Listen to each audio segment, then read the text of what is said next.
El demonio Bael.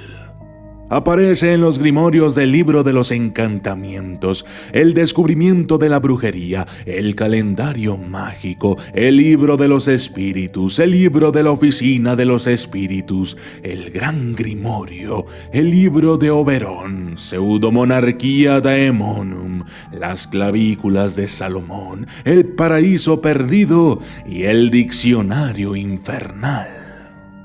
Se dice que es un espíritu rey que gobierna en el este.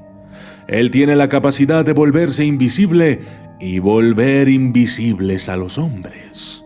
Además, gobierna sobre 66 legiones de espíritus infernales. Aparece en diversas formas, a veces como un gato, a veces como un sapo, a veces como un hombre y a veces todas estas formas al mismo tiempo.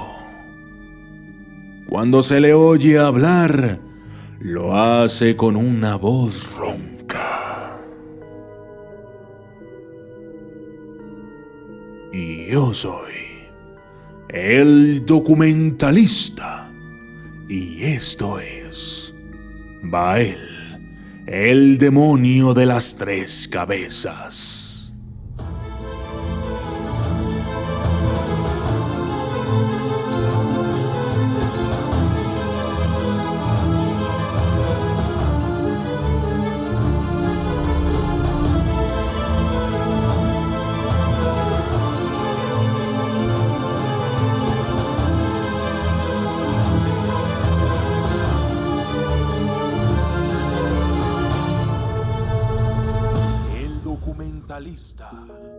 Existe un relato medieval que cuenta cómo 2 jóvenes enamorados a menudo se veían a solas y en secreto, a espaldas de sus padres en la frontera de una aldea y el bosque que la rodeaba. Supuestamente, para poder salir y entrar de la aldea, los viajeros debían tomar el único camino que cruzaba el bosque, y además, debían hacerlo en compañía de guardias armados y un miembro de la iglesia al frente de la caravana, levantando un crucifijo bendito para así evitar ser atacados por el demonio que habitaba en aquel bosque. Muchos eran los relatos y mitos acerca de este terrible ser que a menudo era descrito como una bestia de 3 cabezas, como un ser invisible y como una criatura mitad humano, mitad bestia que poseía sabiduría y conocimientos prohibidos. Resultó que este par de enamorados se veían en una parte del bosque a la cual nadie iba jamás. Su amor era lo suficientemente fuerte como para hacerle frente a todas esas historias de un demonio que merodeaba el bosque. Pero un día, su suerte terminó, pues los padres de la joven chica comenzaron a sospechar. Así es que su padre la siguió de cerca un día y descubrió pues el motivo de sus largas salidas y tardanzas. El padre de la chica, enfurecido, sacó un hacha y llamó a 3 hombres más, todos armados con lanzas y cuchillos. La chica le rogó a su padre que no lo hiciera, pero él arremetió contra el joven, quien, velozmente, pudo esquivar los zarpazos del hacha de su agresor. Comenzó entonces a correr, pero los hombres lo tenían rodeado. Así es que no tenía otra alternativa. El joven, viendo a su amada a los ojos, le juró que algún día volvería por ella. Y sin miedo alguno aparente, el chico se lanzó hacia el bosque prohibido. Nadie sabe exactamente qué fue lo que le pasó, pero 7 años después, un hombre rico, fuerte y sabio apareció en la aldea. Pronto se corrió el rumor de que en realidad se trataba de aquel mismo joven que había huido hacia el bosque. Cuando la noticia llegó a oídos del padre de la chica, este inmediatamente tomó a su hija, la encerró en un cuarto sin ventanas, la amordazó, la encadenó de ambos pies y le dijo que jamás dejaría que se fuera. Luego llamó a sus hombres y ordenó que se colocaran en la entrada de su casa a manera de guardias. Por la noche, durante la cena, un mensajero llegó y entregó una carta dirigida al padre de la chica. Era del joven misterioso. La carta traía impreso un sello extraño, y la carta contenía una condonación de ciertas riquezas, lo suficiente como para que una familia de la Edad Media viviera felizmente. La carta venía firmada al final a nombre de aquel chico que alguna vez huyó de la aldea y se perdió en el bosque. Justo en cuanto terminó de leer la carta, el padre de la chica se levantó de la mesa y de inmediato fue a buscar a su hija. Cuando abrió la puerta, ahí estaba, con los ojos llorosos, sentada en el suelo. El padre simplemente sonrió y volvió a la mesa. Pero al día siguiente, cuando despertó, encontró a todo el mundo dormido. Su esposa roncaba como nunca antes. Sus demás hijos estaban igualmente sumergidos en un profundo sueño y, para colmo, los hombres a quienes había dejado en la entrada de su casa también se habían quedado dormidos. El padre de la chica comenzó a temer lo peor.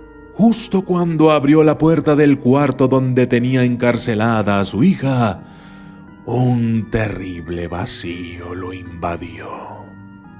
Sintió como si le hubieran arrancado el corazón de un solo tirón. Su preciosa y querida hija ya no estaba. Nadie lo vio entrar, ni los vio salir. En la habitación de la chica solo quedaron algunas ropas y muebles medio vacíos.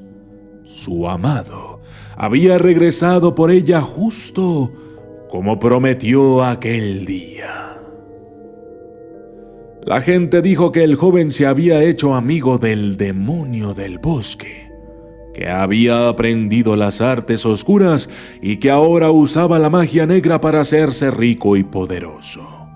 Otros creían que podía volverse invisible y que fue así como entró a la casa de la chica. Como quiera que sea, la historia nos deja echar a andar la imaginación y uno fácilmente puede darse cuenta de que quizás los demonios pueden incluso ser de ayuda. Justo como lo hacía el rey Salomón, que obligaba a los demonios a trabajar para él. Quizás el joven hizo un pacto, quizás no. Pero si te lo preguntas, de acuerdo al contexto, Baal, el demonio de las 3 cabezas, sí puede ser llamado y traído a este mundo.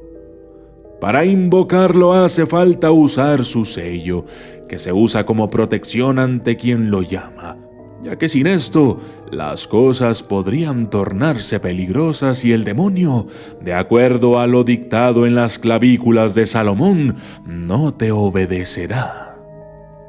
A Baal también se le conoce con otros nombres, como Baal o Baal. Se sabe que es uno de los 7 gobernantes del infierno. Se le menciona ampliamente en el Antiguo Testamento como el ídolo pagano principal de los fenicios y es a menudo asociado con otros dioses paganos.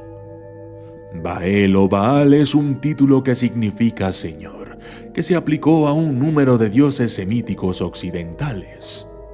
Baal Hadad, probablemente el Baal más adorado, fue reverenciado por los arameos, quienes llevaron su adoración a otras partes del Mediterráneo. Los primeros demonólogos ignorantes de Hadad, o de que los ejemplos del término Baal en la Biblia se referían a cualquier número de deidades locales, pocos o ninguno de ellos refiriéndose a Hadad llegaron a considerar que el término se refería solo a un personaje, hasta que las excavaciones arqueológicas de Ras Chambra y Elba, donde se descubrieron textos que explicaban el panteón sirio. El Baal Zebub o Belzebub era frecuentemente confundido con varios dioses semíticos Baal, y en algunos escritos cristianos podría referirse a un diablo de alto rango o al mismo Satanás. De acuerdo con la demonología cristiana, Baal es usualmente escrito Bael y fue clasificado como el principal gobernante en el infierno en el oriente. Según algunos autores, Baal es un duque con 66 legiones de demonios bajo su mando. El término Baal se utiliza de varias maneras en el Antiguo Testamento, con el significado habitual de maestro o propietario. Llegó a significar a veces el dios pagano local de un pueblo en particular y al mismo tiempo todos los ídolos de la tierra. Durante el periodo puritano inglés, Baal fue comparado con Satanás o considerado su principal ayudante. Según Francis Barrett, tiene el poder de hacer invisibles a quienes lo invocan, y para otros demonólogos su poder es mayor en octubre. Según algunas fuentes, puede hacer a la gente sabia hablar con voz profunda y lleva cenizas en los bolsillos. Una ilustración del libro Diccionario Infernal de Colin Clancy de 1818 colocó curiosamente las cabezas de las tres criaturas en conjunto con patas de araña.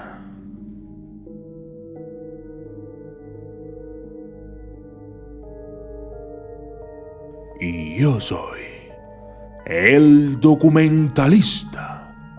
Y esto fue Baal, el demonio de las tres cabezas.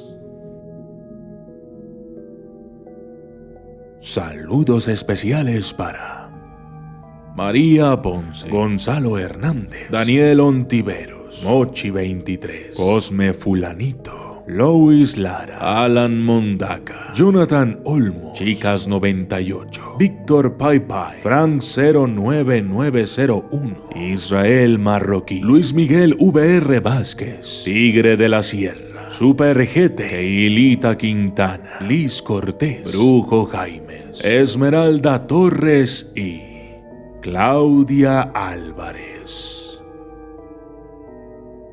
Gracias y hasta la próxima.